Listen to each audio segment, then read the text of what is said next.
welcome to Lunar Yoga. We are really kind of still in the full moon glow. It is technically a waxing gibbous moon, waning gibbous moon. We're just on the other side of the full moon. So it still looks full, but it's just slightly less. But in my mind, really, when you look at the moon, without the aid of a telescope of any sort, it looks full for about 3 days. So we're going to work with that notion that it's a little bit on the waning side, but also this kind of fullness, this kind of big expression. And we're essentially going to work with the two sides of the body, the front and the back. So we're going to do some things that sort of open up the back body, the outer hip, the lower back, the whole kind of structure of the back. And then we're also going to do things that open up the front of the body. So things that kind of extend the hip. We might do some extension of the spine. You'll kind of find the right balance of that for yourself. In this sort of notion of creating this full shape somehow eventually. It's like, and then we'll see what happens. That's the physical practice. And then the other practice, of course, is the practice that's going on in our mind and in our emotional body and that sort of thing. And so right here in this moment,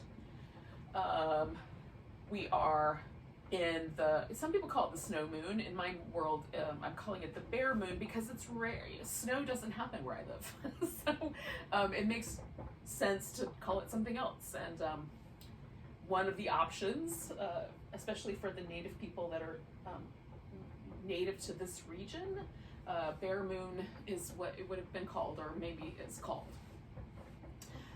So I'm going with that.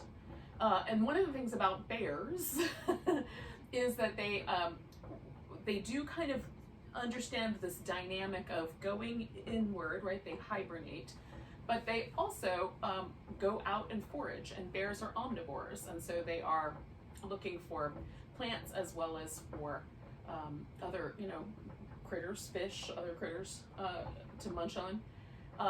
And so there's a need for us to balance kind of the outward emotional energy and a kind of inward place where we kind of let ourselves settle in. And some of us fall a little bit on a spectrum where some people need more extroverted activity, some need more introverted activity. And we're just looking to find a kind of balance or a dynamic between those emotionally in our practice at this time. So we'll use tonight in that way. We'll sort of work the body in these two hemispheres. And then we will also consider, when is the practice, when is it appropriate for me to be a little bit more out, a little more extroverted in my emotional and mental self, and when do I need to kind of recharge and go in. All right, so we're going to start with a little a seated forward bend. Now I've set this up in a couple of ways. One is I've put my feet in front of me in this kind of butterfly arrangement, and then I'm building a little stack of pillows. You don't have to have a stack of pillows. You could just let yourself fold forward. Now, depending on the current situation of your lower back, you might want to sit more upright and just allow this to be a meditation posture. You might want to tilt the hips forward, keep the spine a little more upright. I'm going to build up some structure to kind of accommodate that. And then the last option would be to let your back round over like a turtle shell. That does put a little bit of stress on the lower back. So if you have discs that are herniated or a decrease in bone density in your lower back, just be mindful of that pose, and maybe really attentive to the sensation there. Any sensation that feels unpleasant, you might want to back off of. All right, so we're going to start with this butterfly, and we'll hang out with this for a little bit. So this is our opportunity to kind of pull inward. And if your mind has been really busy and there's been a lot going on in the world today, and so if you've been tugged emotionally in lots of different directions, we're just going to kind of come home, notice the breath, and just be present for whatever is here, whatever emotions or whatever feelings, but in an inward kind of fashion, right? Kind of keep ourselves in the quiet space.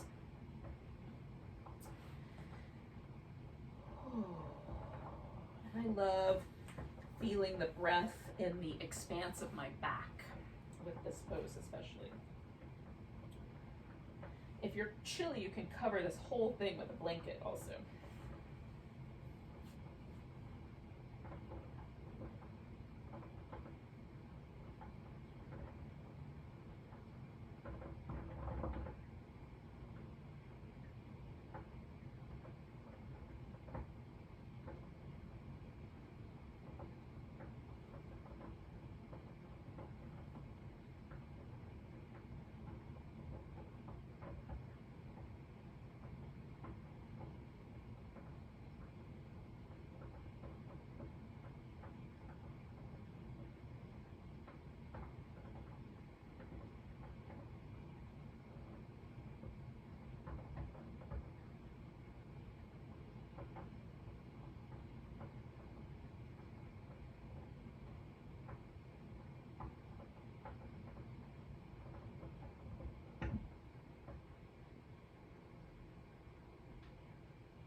feels really nice to me in this space is to sort of allow myself to lean a little to the right and the left in a really slow rhythm.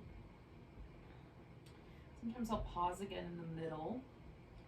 But a little bit of movement is fine, and really sometimes feels really soothing and nice, especially in this kind of sense of kind of pulling ourselves in to balance out and sort of self-heal. It's a nice soothing movement pattern.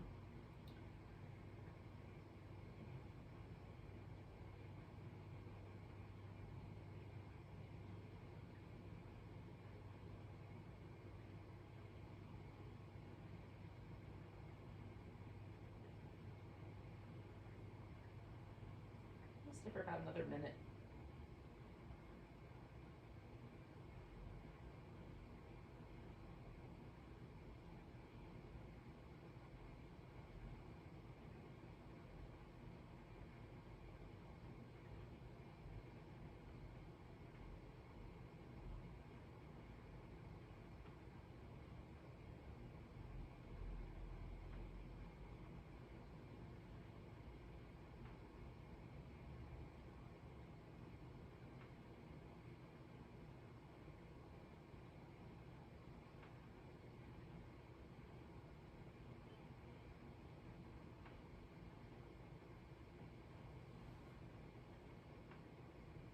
So I'm going to do 2 more breaths.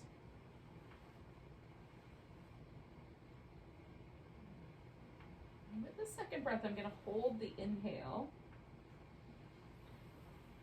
and come out of there. Since I had a rounded back, that feels really good to me to kind of fill up the rib cage and get it expanded as big as I can when I come out of a pose like that. All right, we're going to give ourselves a little opportunity to jiggle and move and change things up here.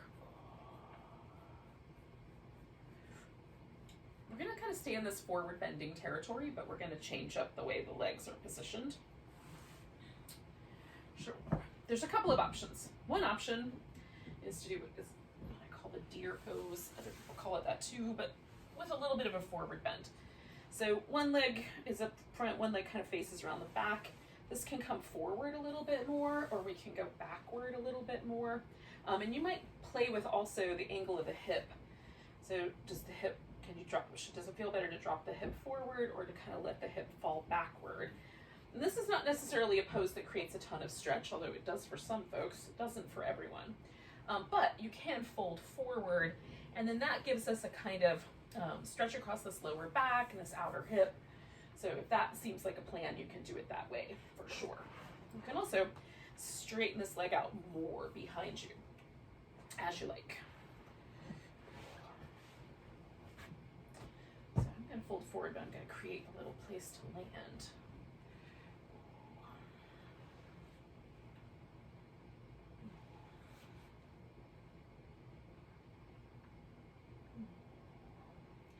So I'm going to do this for a couple minutes.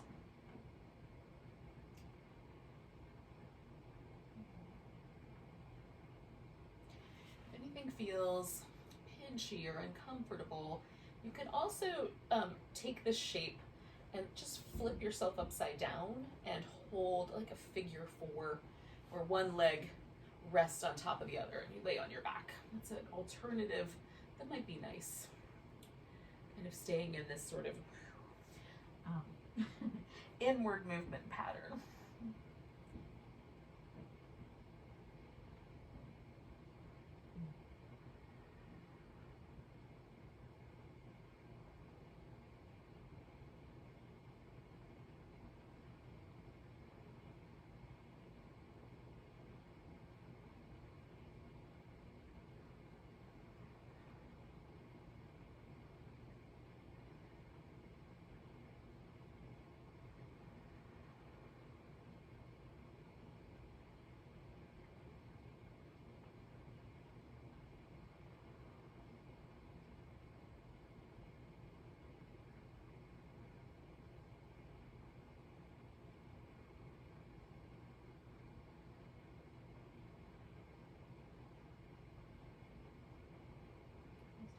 Just shy of 1 more minute.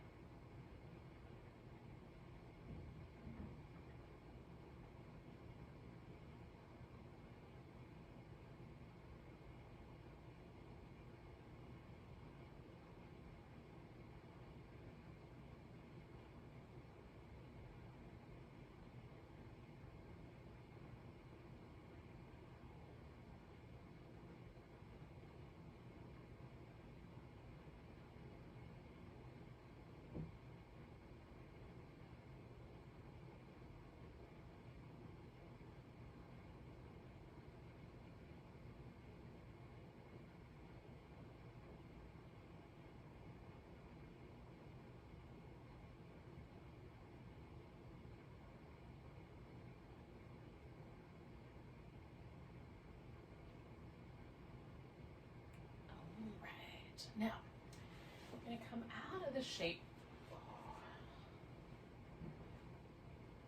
Bring in this leg around. It can stay upward, like that, or it can go down, like that. And we're going to do either a side bend, so that's an option, or a twist. So again, we're just going to work the sides of the body, and I don't know which one I'm going to do yet.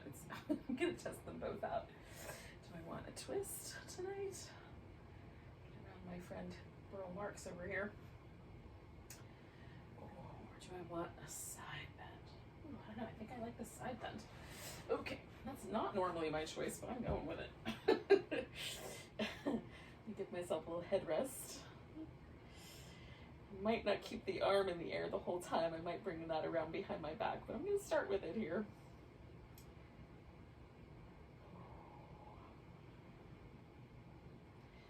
I'm noticing the tendency that I have to lift this hip up. Can I stay grounded here in this hip and get that full expression of this length that I'm creating down the side of my back?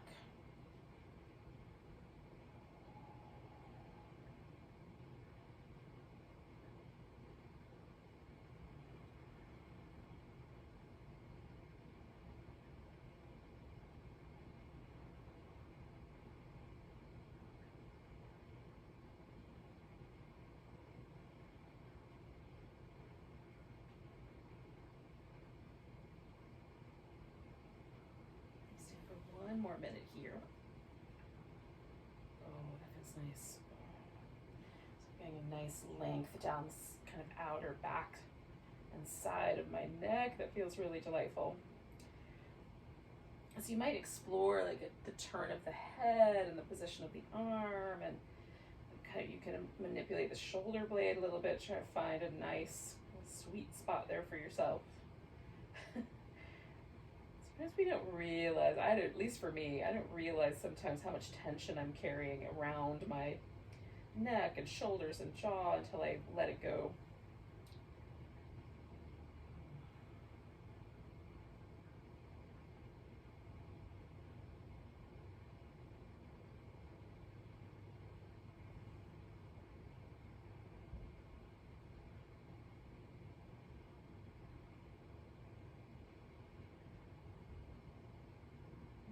Two more breaths.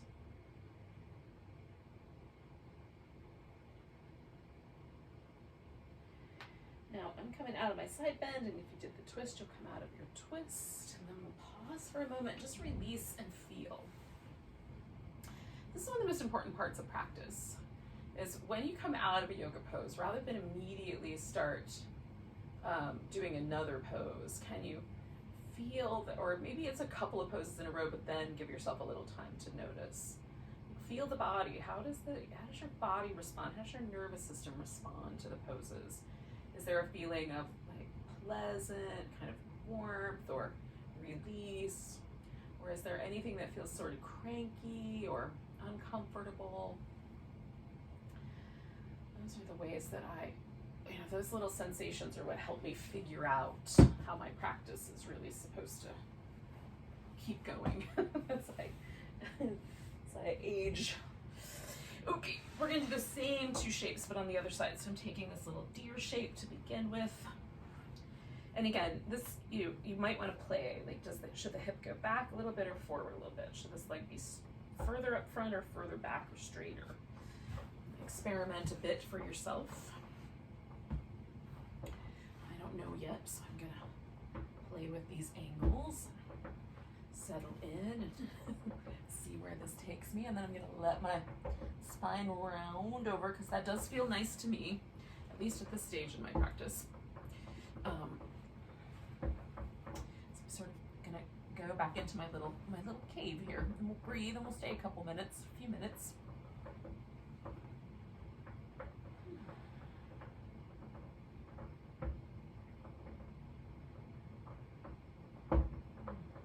This side is very different on this outer hip. I like that when my practice is so unique on each side of my body. It gives me I don't remember noticing that as much when I was younger. So it's fun to really, feel those little fine-tuned, detailed differences.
Into our seated twist or side bend when you're ready.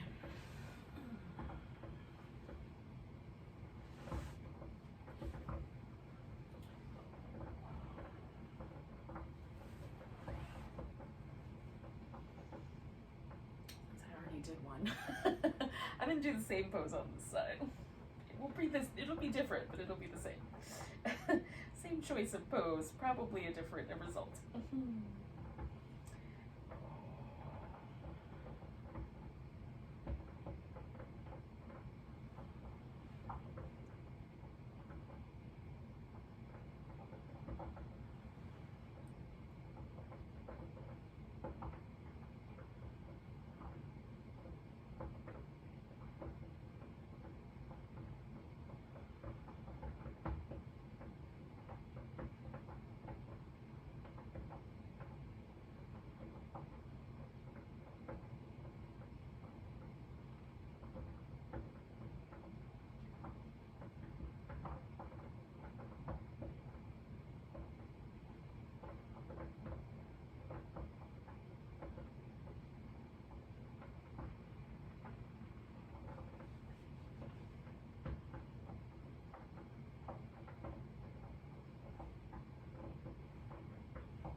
or 5 breaths.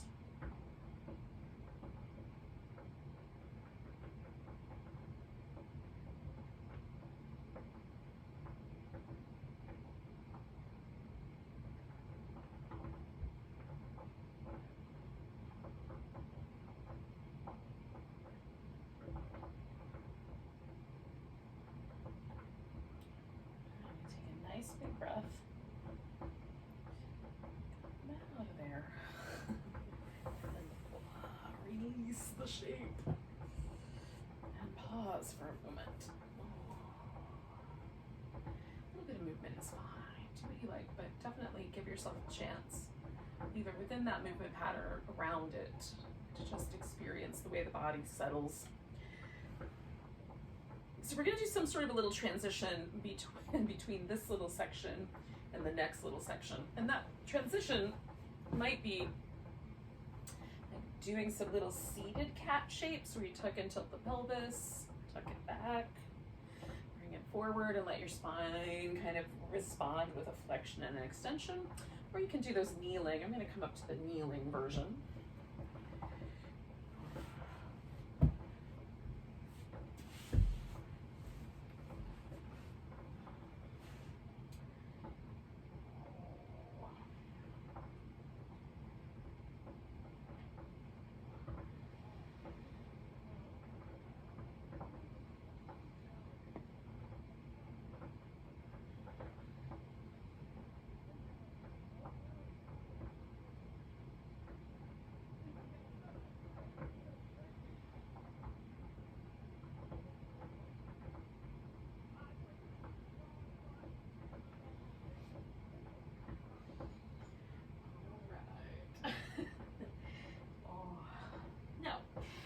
All the way down onto the belly. I'm going to start with a crocodile pose. So that is layering the arms, kind of, stacking the forearms.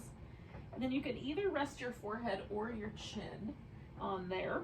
And then while we're here, it might be nice to do some little windshield wipery moves with the legs. And then extend them out. And then you might alternate between those two. Or you might just stick with one you like. You can also just kind of rock the hips side to side. This is a great release for the sacrum, which is this kind of area where the spinal vertebrae intersect with the two wings of the hip.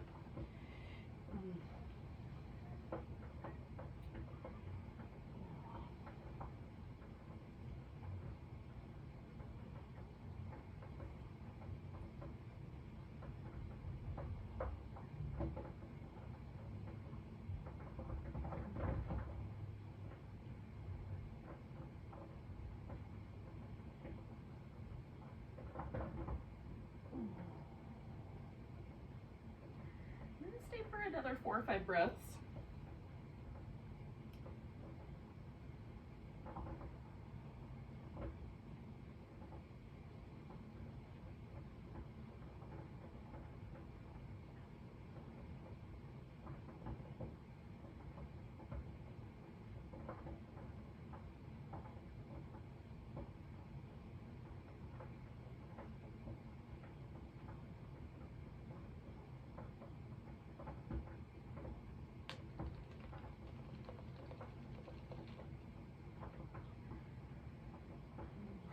Now, I'm going to bring this into a frog shape. Now, the strap is optional, but what a strap does is it allows you to hold onto your foot in a variety of ways, as opposed to just reaching back and holding onto it. So one of my legs is going to come in like that. I'm going to bring the foot towards the buttock. I'm going to put a strap on that one so I can play with the distance. And then the other leg is going to do this little frog flipper angle. So it's going to come out to the side. So this is going to kind of bring us around a little bit towards that deer shape again, but with gravity pulling on us a different way. So working in that same joint. So if it's a little, again, you can have the leg further back, you can have the leg higher up, you can play with that particular aspect of it. Or if you'd prefer, you can leave that leg out and just do the holding of the foot near your buttock. static, and you can hold on to the top of your foot or use a strap. Now, I'm going to do both of these shapes. I'm going to use the strap to kind of pull my foot down, but I'm also going to resist just a little bit and try to press the front of my hip into the floor. So I'm extending the front of my hip using this pose. And then on this side, this is a little more of a groin stretch, so I'm trying to allow my pelvis to get as level as it cares to, which may or may not be level, depending on your genetics. You might be tilted quite significantly to one side, that's fine. That's your bones. Okay, we'll hang out with this guy for a few minutes, about 3-ish, and then we'll do the other side. You can prop up on your elbows, you can go back to the crocodile. I've kind of done something in between by adding a pillow here, and then I'm leaning into the pillow.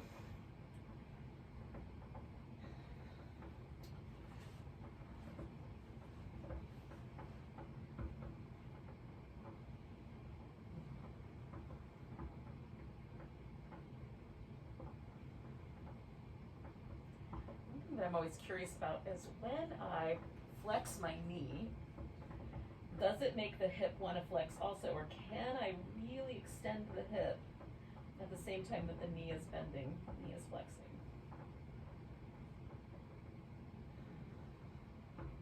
It will depend on how those muscles work. Some tightness in the muscle will make both want to flex at the same time.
Soften a little bit more. We're almost at the end of this particular pose.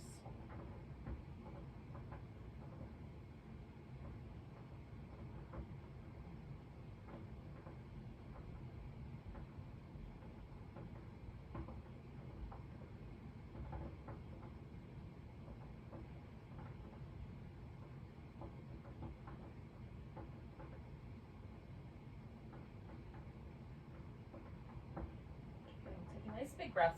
Now I'm going to let go of this guy first, this one that I'm holding on to with the strap.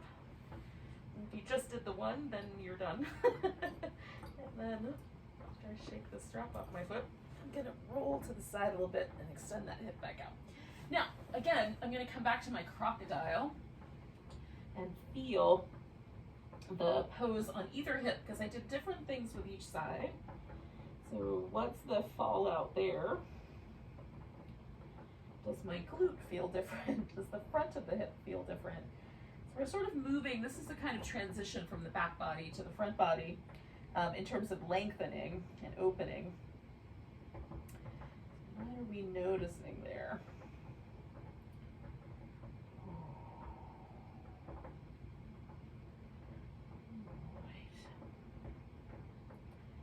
I'm also really curious if any muscles tighten up. Like when I come out of a pose, is there any sense that those muscles were gripping while I was in there? Can I feel that tension? Alright, I'm gonna take this other side now. Same shape.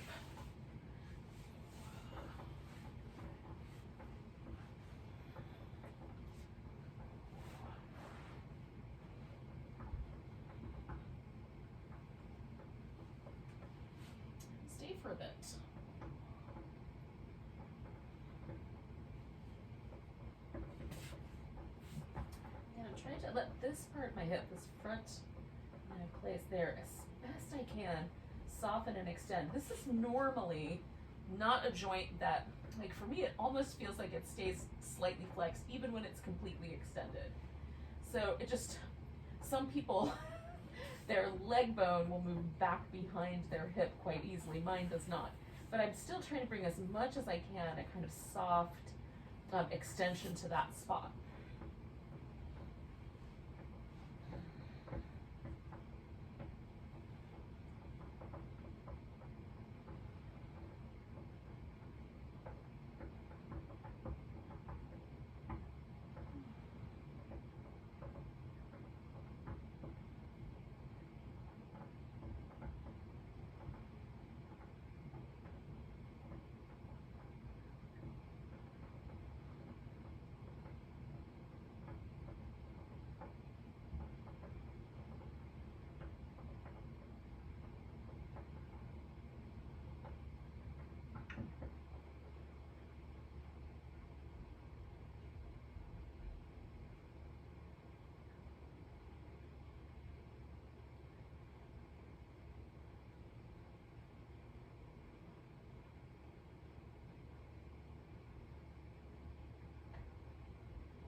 We're gonna release the shape.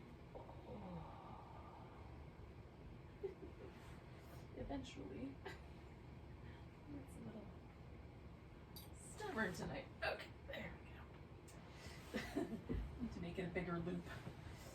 Alright, so just coming back to that little crocodile. You could also do a child's pose here if that would be really lovely.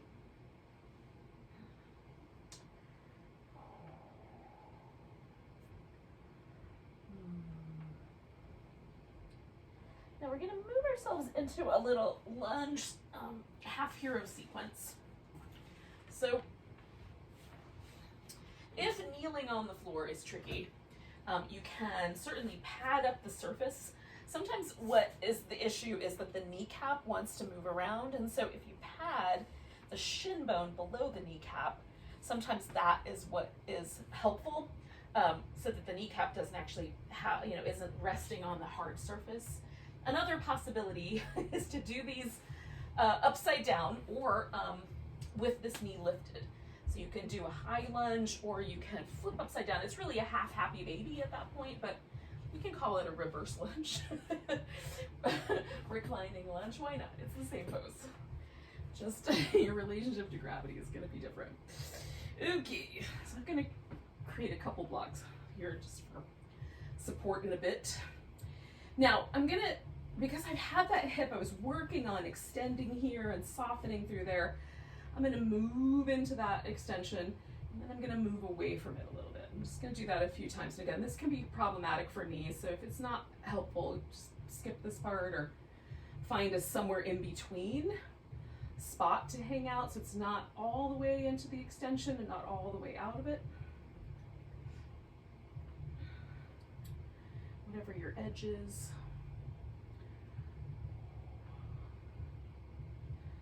All right, now I'm gonna, with a lot of sensitivity, move toward the extension, and I'm gonna pause and add a side bend here. So I'm gonna lengthen the muscle that is, lives in the belly of the hip here, and attaches my leg and my hip and my spine to each other by adding this little side bend and a slight backward movement, a little extension of the spine.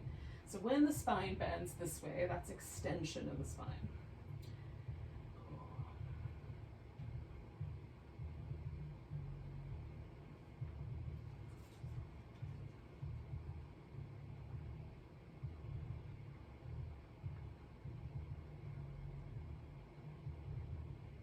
just trying to bring some nice deep breaths in. This is kind of moving me a little bit more outward. Just notice for yourself, like, is there a difference in the way, mentally or emotionally it feels when you bend backwards as opposed to bending forward? Is there any difference at all?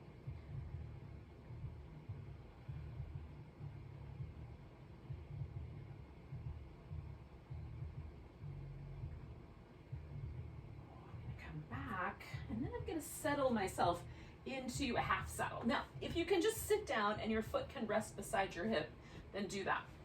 If that's not going to work out, then you may need to put some support under the other hip. So for me, my knee won't bend that deeply. So instead, I'm going to put a pillow here, and then when I sit down, it supports the space that I need to have between my foot and my hip. I'm going to try to work with my monstera and other plants here as I lean back into them a bit. Hopefully we won't have any trouble. You can also lay all the way onto your back if that seems like a plan, and we're working with an extension of the hip, extension of the spine, and maybe this really delicious quadricep stretch while we're here.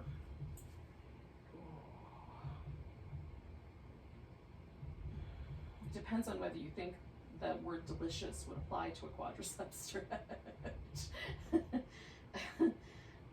Earlier today with a yoga class, I suggested the chair pose might be delicious, and they were not on board. Oh,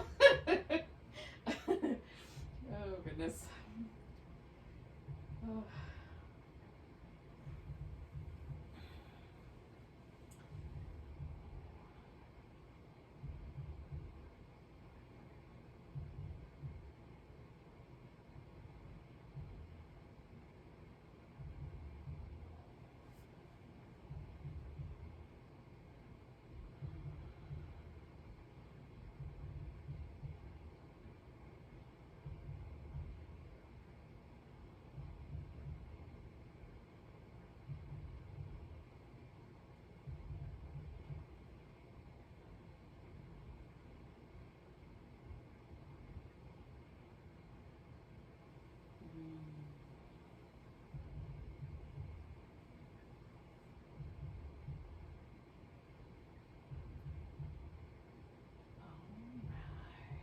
We're going to stay for another 3 or 4 breaths.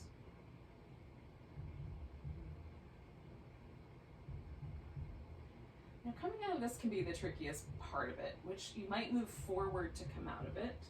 I'm going to sort of lean a little bit towards this longer leg side, and then once I've got the knee off the ground, or my foot off the ground, then I'll extend my knee all the way out.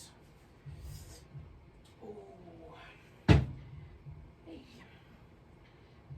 So I'm going to roll off of this guy.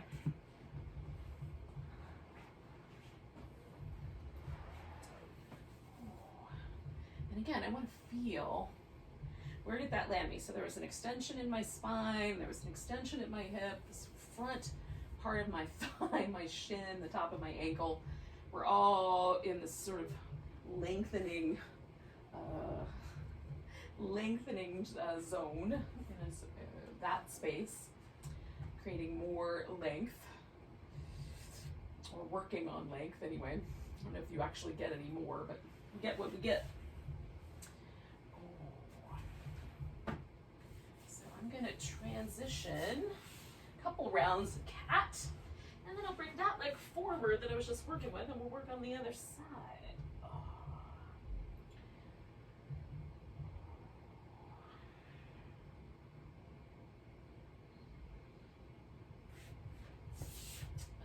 Okay.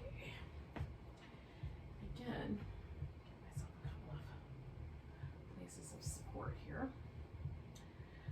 Work toward the lunge and take it away, and often this side is very different than the other side for me, so we'll see what happens.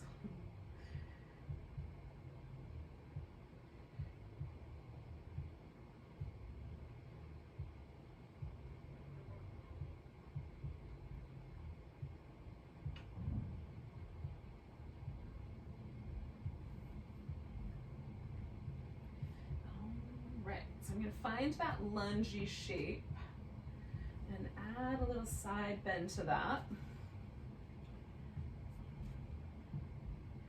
Just in case I want that extra.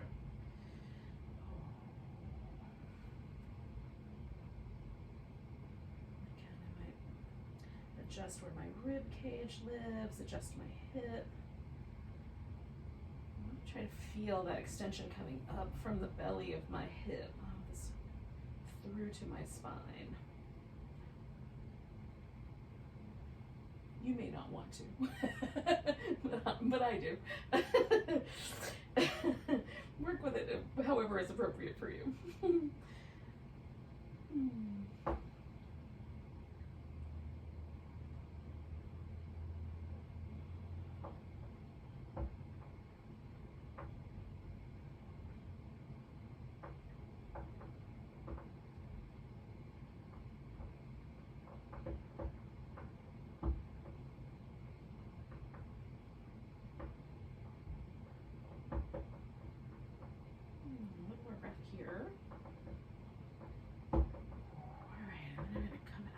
Gently, and eventually I'm going to get myself into that little half hero shape.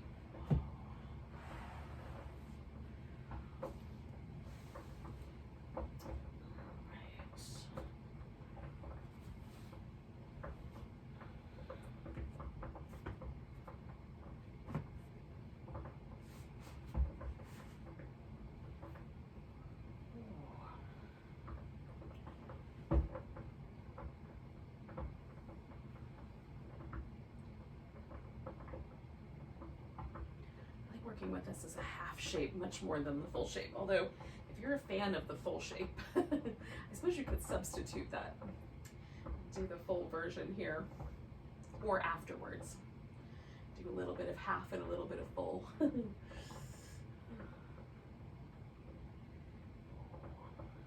gonna stay for a couple minutes.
A little bit longer.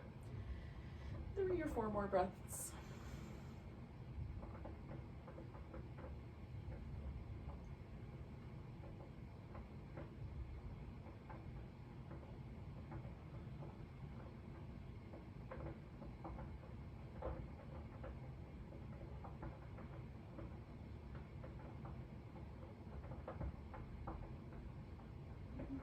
Okay, so I'm gonna again come out of this fairly gently. Come out in what you think is the best way. We'll give ourselves a little rinse and just notice. Is there a difference in the way that kind of we feel, or the way our mind has settled on this half of the practice versus the first half of the practice? Difference in the fullness. Now, we're going to do a breath practice. This is one of my favorite breath practices, although it can be a little bit embarrassing in public because we're going to make noise. So it is an extroverted breath practice. But but if you're alone, no one's gonna notice. So get comfy in a seat. This is called bumblebee breath. So we're gonna close the ear. Now you can we're gonna rather than stick your finger into your ear, which can cause trouble, there's this little kind of flappy bit at the front, and we're just gonna pinch that back. So we're not actually gonna insert anything into our ear canal, but we are gonna close it off, right? So we're just gonna press that back to close the ears. And then you can let the other fingers just rest on your forehead. You can rest them over your eyes if you want it to be a little bit darker. Just be mindful of the pressure that you put there. And then I just rest my thumbs on my jaw. Right? Just kind of rest my fingers somewhere on my forehead. Okay. So it's a little bit comfortable. So we're going to take a big inhale, and then we're going to exhale and hum. That's the B part. So when your ears are closed and your eyes are closed, this is kind of really interesting inward humming sound. This is a really interesting combination of these two factors of we're making an outward expression of a humming sound, and yet the breath has an interesting sort of inner quality to it. So we'll do about 10, 12 rounds of this. Inhale, exhale, hum, right on. And then when you get to that like 10th or 12th round, I'll suggest it's time to stop, but whether you hear me or not will be fun to find out. But whatever you think that is, then just pause and notice where the breath practice lands you. And then from here, we're gonna go into a final relaxation. We'll probably do like a little happy baby, and then corpse pose shavasana.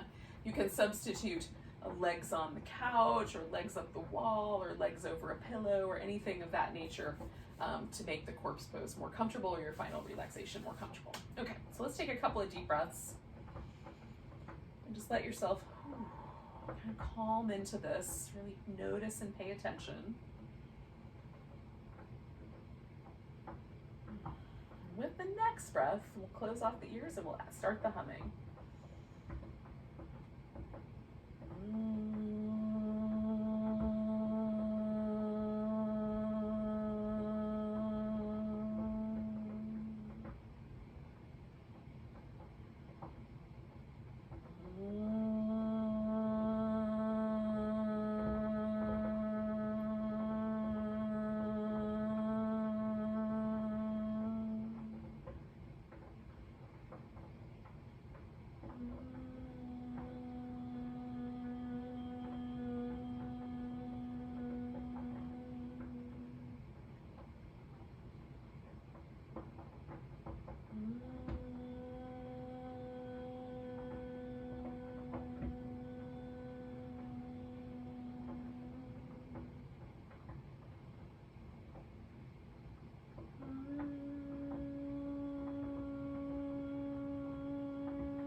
interesting thing to me is really just when you come back out of that breath,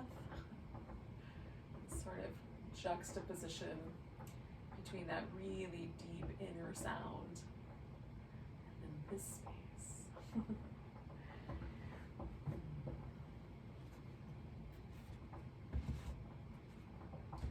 So let yourself ease into a final relaxation shape.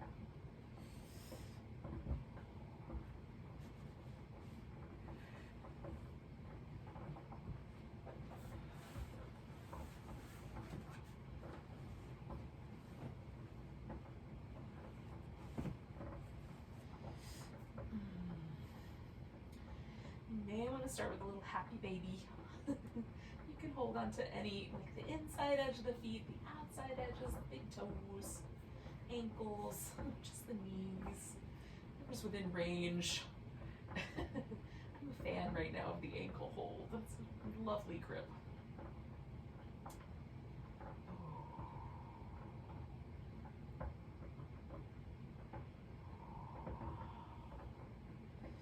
When you're ready, let yourself stretch out. This might be like that pose that is the most inward. At least the intention of it is to be more inward. Of all the poses.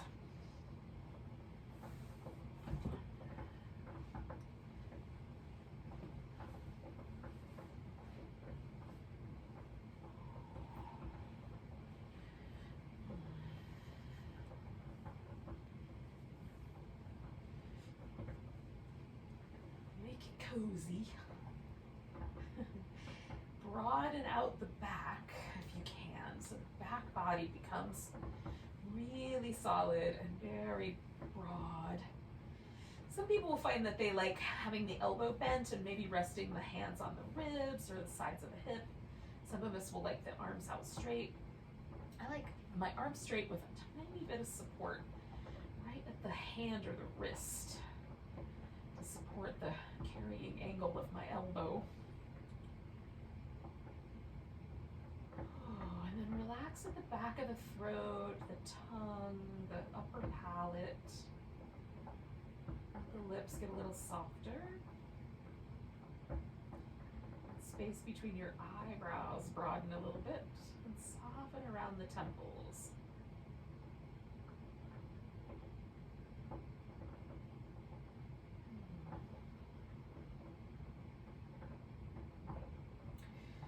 It's a little bright where you're practicing. You can put something over your eyes to make it a little darker. And often will trigger the nervous system to relax. So darkness, quiet, and warmth are the qualities that our nervous system loves in terms of letting go and softening in. If we have all of those, it's much easier to relax.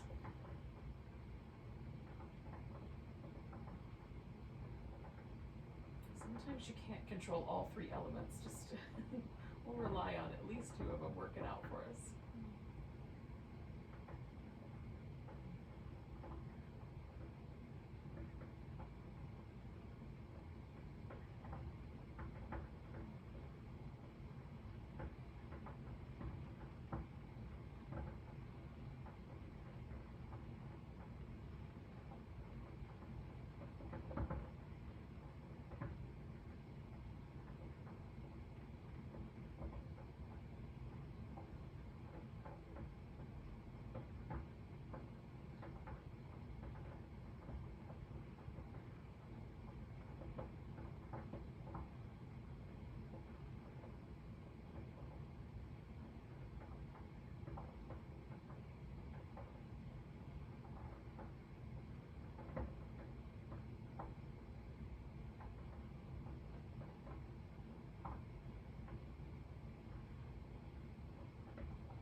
tune back into the breath.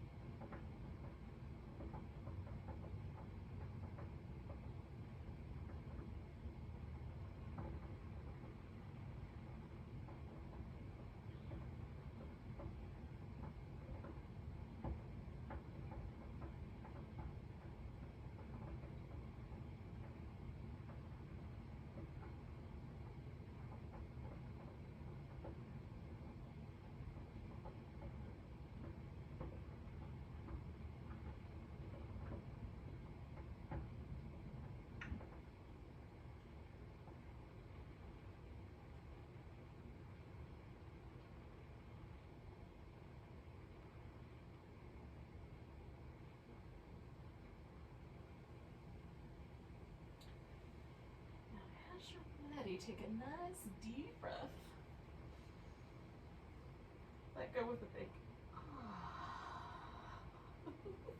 stretch. Wiggle fingers and toes, or jiggle, whatever you might want to jiggle. I like some windshield wipery legs or some happy baby, usually. Oh my goodness. And then we'll bring ourselves to a seat. Say goodbye to each other. Oh.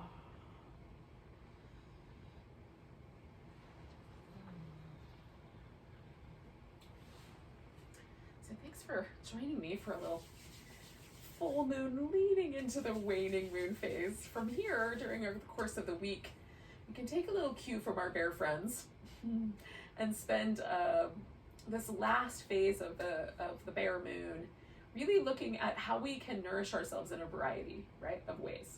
Whether nourish ourselves mentally, nourish ourselves emotionally, as well as physically. So as we move into this phase of kind of everything becoming a little bit more gentle, a little bit more inward, a little bit more kind of meditative, we can be considering all of those things as well. And maybe even practice some eating meditation so that we're really paying attention when we do nourish ourselves physically. Thank you again for joining me. Let's have a big breath together. And a big sigh. Namaste Yogis. I'll see you next week.